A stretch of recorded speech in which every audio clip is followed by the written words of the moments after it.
नंदुरबार जिल्ह्यातील अक्कलकुवा तालुक्यातील पिंपळखुटा गावातल्या एका महिलेला आरोग्य व्यवस्थेच्या बोजबाऱ्यामुळे जीव गमवावा लागला आहे. नादुरुस्त रुग्णवाहिकेमुळे या महिलेची प्रसूती ही रुग्णवाहिकेतच झाली आणि पुढे प्रसूतीमधील काही उणीवांमुळे तिला आपला जीव देखील गमवावा लागला आहे. बाळाला आयुष्य देऊन जगाच्या निरोप घेणारी कविता ही शासनाच्या अनवस्थेची शिकार झाली. याबाबत आरोग्य यंत्रणेला जाग कधी येणार असा प्रश्न आता पुढे येत आहे. नंदुरबार जिल्ह्यातल्या अक्कलकुवा तालुक्यातील अतिदुर्गम भाग समजला जाणाऱ्या पिंपळखुटा गावातील राहुतपाडापर्यंत पोहोचणारा रस्ताच खराब आहे. शासनाच्या कागदावरील याच विकासाच्या परिभाषेमुळे अतिदुर्गम भागात अनेकांना आपले प्राण गमावे लागले आहे. याच शासकीय अनवस्थेचा कविता मगन राऊत या बळी ठरल्या आहेत.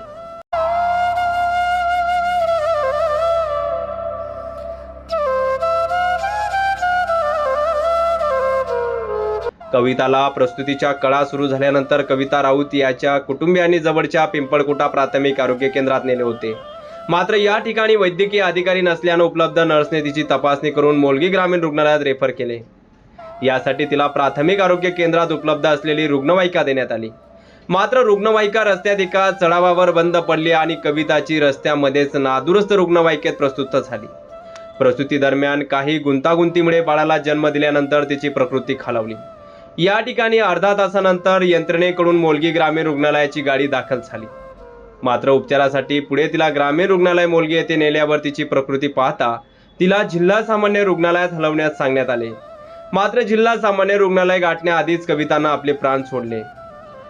कविताच्या घरापासून प्राथमिक आरोग्य केंद्रापर्यंत खराब रस्ते, प्राथमिक आरोग्य केंद्रातील आरोग्य अधिकारी यांची अनुपस्थिती, त्यानंतर नादुरुस्त रुग्णवाहिका हे सारे कविताच्या प्राणासाठीच कारणीभूत ठरले.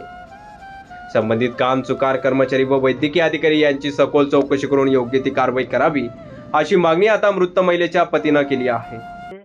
हे होतं झालं आहे आम्ही PH मध्ये गेलं पण तिथे डॉक्टर न होते. मग चिटर एवढी जाते चेकअप वगैरे करून बघितलं असतं, चेकअप वगैरे करून बघितलं आहे होतं, पण ॲम्ब्युलन्स एकदम खराब होती. ती जर चांगली झाली असती तर आमची बाईचा जीव वाचला असता. आणि ती आता बाळांना सोडून निघून गेली. ते राहिलं असतं तर आमचं बी म्हणजे काय जीवन चांगलं झालं असतं परिवार माझं. गाडी घेऊन गेलो खाजगी गाडीमध्ये कोणत्या ठिकाणी हॉस्पिटल तिथे गाडी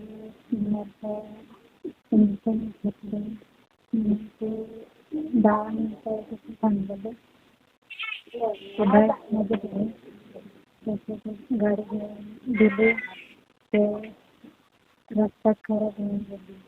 अर्धा तास झाला तिथे गाडी घेऊन पाठवलं. एक तास येऊन गेला.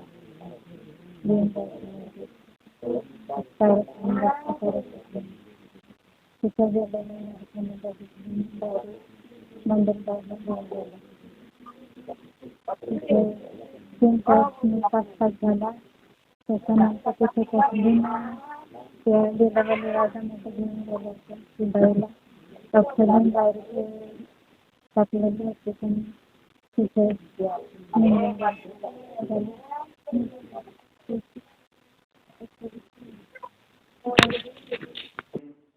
2003 पासून सतत आरोग्य विषयी प्रत्येक सर्वसाधारण सभा असो, स्टँडिंग असो, प्रत्येक याला आम्ही हा प्रश्न उचलून धरला.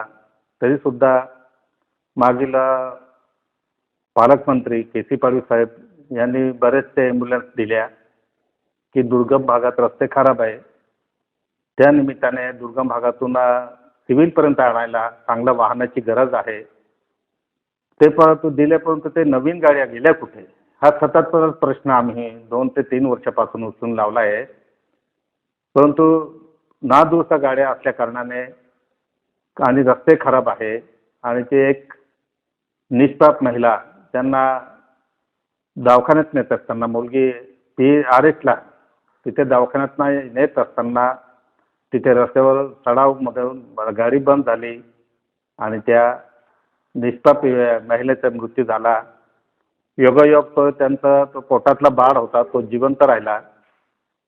परंतु हे दुर्दैवी बाब आहे की आम्ही एवढा प्रश्न उचलून सुद्धा आरोग्य विभाग किंवा शासन बहुतेक या दुर्गम भागाकडे दुर्लक्षित असल्या कारणाने काही विषय खूप गंभीर आहे आणि त्याची दखल घेत नाही. त्याच्यामुळे आम्हाला खदखद आहे आणि त्या निष्पाप महिलेच्या परिवाराला शासनाकडून, कारण आरोग्य विभाग हेच जबाबदारी आहे आणि वेळेवर पोहोचू शकले नाही. हे सगळी शासनाची हे आहे, आपलं काम चुकारपणासारखं आहे लक्ष न दिल्यामुळे.